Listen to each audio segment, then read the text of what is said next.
Olá, você está no XP com uma questão de linguagens e comigo, Cláudia Fumi, para que a gente possa resolvê-la. Olha só, temos aqui Ouvir Estrelas, 2 poemas, né? Aparentemente, aconteceu o quê? Copiaram 2 vezes? Não, a gente tem aqui Olavo Bilac, tá? E Bastos Tigre. Então, nós temos sim 2 títulos iguais, mas a gente vai conhecer os 2 textos para entender o que aconteceu aqui. Cuidado, conhecer logo o comando. A partir da comparação entre os poemas, verifica-se que, olha só, esse comando não tem indicativo de conteúdo, de abordagem, de nenhuma especificidade. Ele só pede que a gente faça uma comparação entre os poemas, porque vai haver aqui uma análise. A gente vai conhecer os 2 e depois conferir essa análise. Ouvir Estrelas, de Olavo Bilac. Ora, direis. Esse direis que está aqui quer dizer mais ou menos assim. Você, ou no caso aqui, vós, né? Você vai dizer. É como se a gente dissesse assim. No cotidiano, a gente diz assim. Ah, você vai dizer. E aí, nesse caso, a gente entende que não é necessário esse direis, a não ser para essa compreensão, em relação ao resto do verso. Ora, direis ouvir estrelas. Quer dizer, você está me dizendo que houve estrelas. Certo, perdeste o senso. E eu vos direi, no entanto, que para ouvi-las, muita vez, desperto e abro as janelas, pálido de espanto. Então aqui a gente já tem um chão. Olha, direis, que é vós, né? E eu vos direi. Então, temos aqui uma pessoa que está falando assim: ah, você está me dizendo que está ouvindo estrelas, então você perdeu o senso. E a outra pessoa que vai dizer assim: no entanto, eu vou te dizer que para ouvir as estrelas, muitas vezes eu desperto, ou seja, eu acordo e abro as janelas, pálido de espanto. Então, a gente sabe que ele não está sonhando, né? O outro está olhando para ele com um olhar meio de desconfiança, né? Perguntando aí como é que ele faz, e ele coloca essa situação bem tranquila. Na segunda estrofe, nós temos assim: e conversamos toda noite, enquanto a Via Láctea, como um palho aberto, cintila.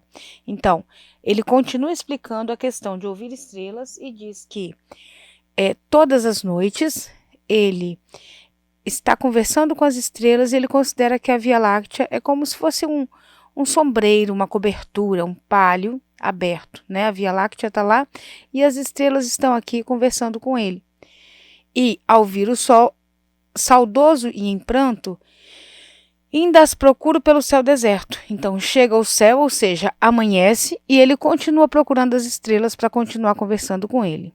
E ele diz assim, ó: direis agora, quer dizer, agora, depois que eu contei tudo isso, você com certeza vai me dizer: tresloucado amigo, que conversas com elas? Que sentido tem o que dizem quando estão contigo? Né? Então, ele já faz uma pergunta aqui sobre qual é o assunto de vocês.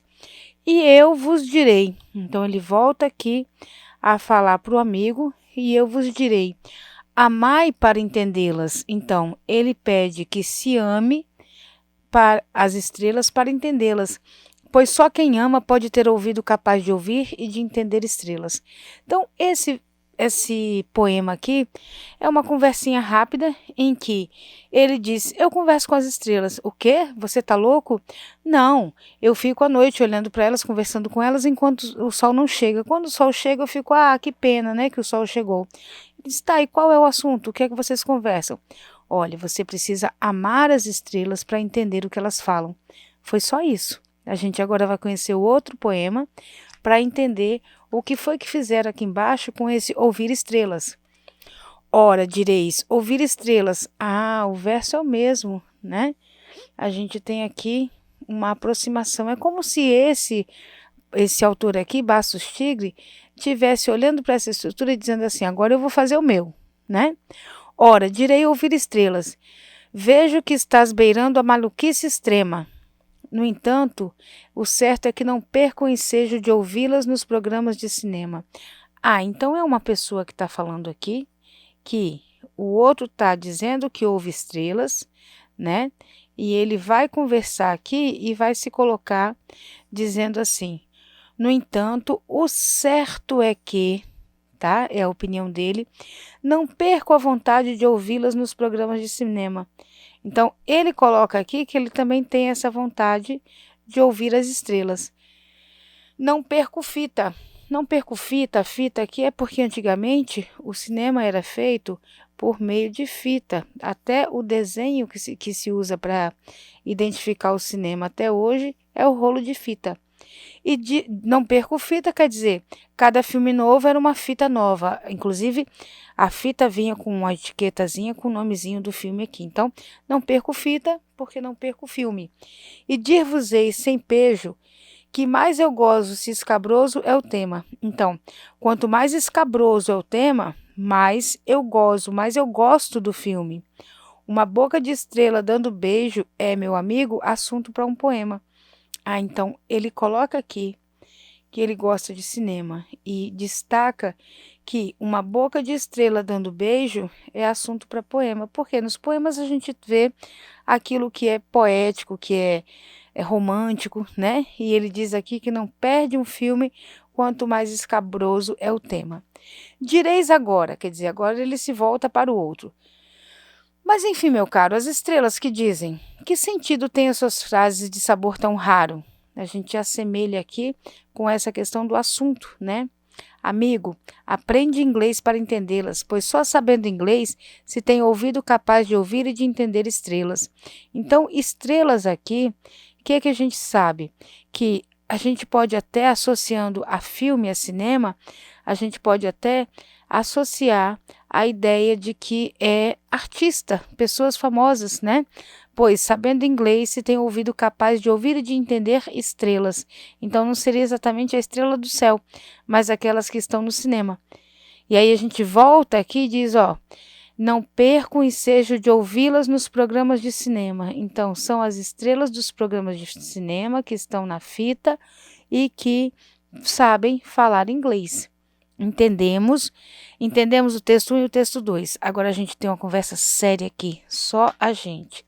O que nós fizemos foi pegar o texto 1, fazer a nossa observação sobre o texto 1 e juntar os dois. Ganhamos aí o que a gente vai chamar de texto 2, que é o que a gente entendeu ali. Agora a gente vai para um terceiro texto, que são as letras A, B, C, e elas precisam passar daqui para cá. Elas não podem contar com o que está na nossa cabeça, porque quem elaborou isso aqui não conhece a nossa cabeça, conhece o texto. Então, eu não posso me confundir aqui. Cuidado e atenção. Vamos lá? Letra A, nós temos assim. No texto de Tigre, ou seja, esse aqui embaixo, a visão romântica apresentada para alcançar as estrelas é enfatizada na última estrofe de seu poema, com a recomendação de compreensão de outras línguas. Visão romântica, onde é que está? Ela está aqui, localizamos. Ele diz que está na última estrofe. Olha, eu tinha localizado na penúltima, deixa eu olhar aqui então. Aprende inglês para entendê-las, pois só sabendo inglês se tem ouvido capaz de ouvir e de entender estrelas. De forma alguma, não é na última estrofe. E não tem associação entre entender inglês e entender as estrelas. Aqui a gente não tem essa associação. Então, a letra A tem coisas do texto, mas elas estão desorganizadas. Letra A está fora. Letra B.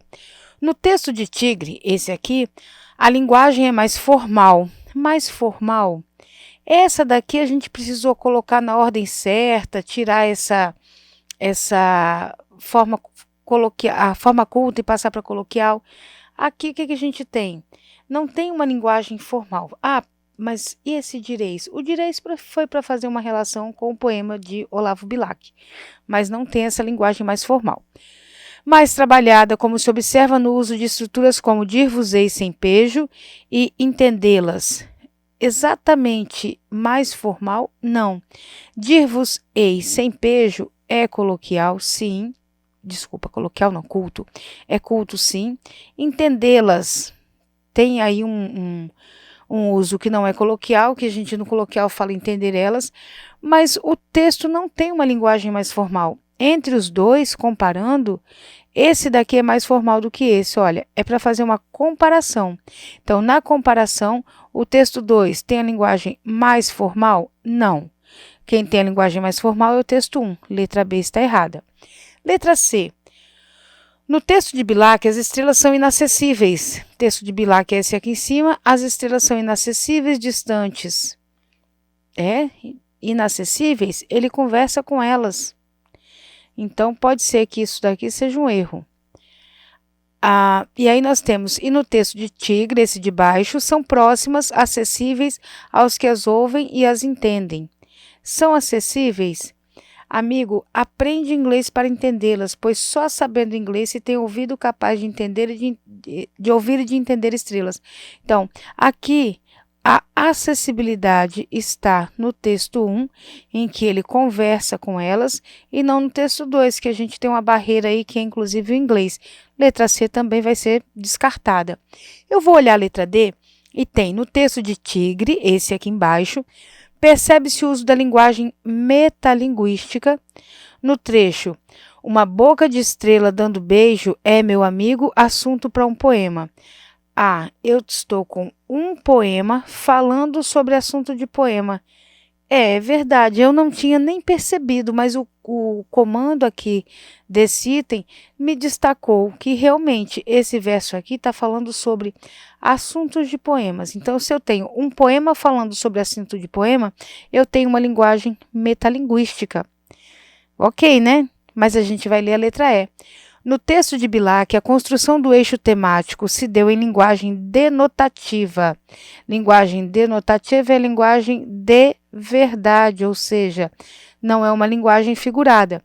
Enquanto no de Tigre, em linguagem conotativa, ou seja, linguagem figurada, uma linguagem que destoa daquilo que seria o sentido real. Bom, aqui nós temos linguagem conotativa, porque ele diz que conversa com as estrelas, e aqui ele diz que gosta das estrelas de cinema, dos filmes. Então, nós temos uma troca aqui, né? A conotativa estaria aqui em cima. Letra E está errada, 4 justificadas como erradas. A letra D, confirmada aqui nesse processo metalinguístico, é a nossa resposta. Fácil, né? Assim como é XP, sempre aqui para você.